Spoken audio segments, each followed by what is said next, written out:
entitled Annabelle by William Shakespeare. 1, 2, 3. It was many, many years ago in the kingdom by the sea that a maiden there lived whom they know by the name of Annabelle, and his maiden she lived with no other thought than to love and be loved by me. Dali! O sige!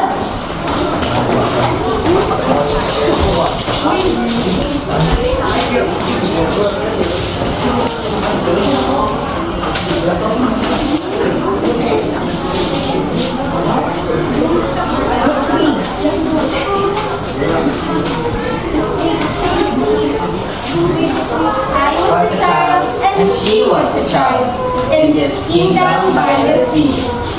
But we loved with a love that was more than enough. I and my Annabelle Lee, with a love that the seraphs of heaven coveted her and me.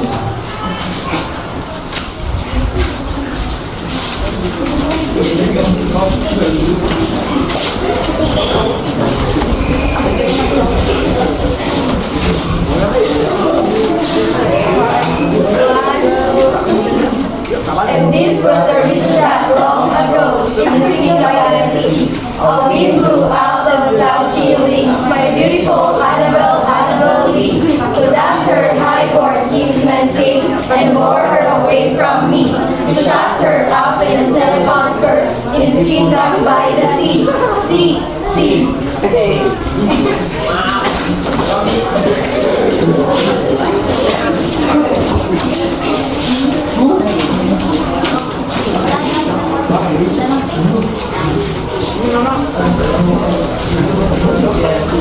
The angels did not have so happy in heaven when envying her and me.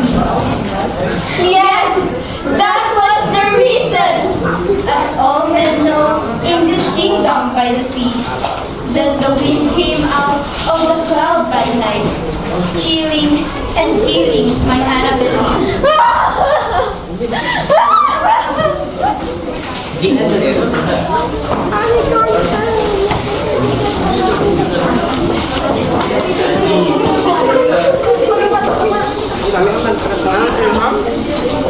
One, two, three, go. But our love, it was stronger by far than the love of those who were older than me. Ooh. Oh,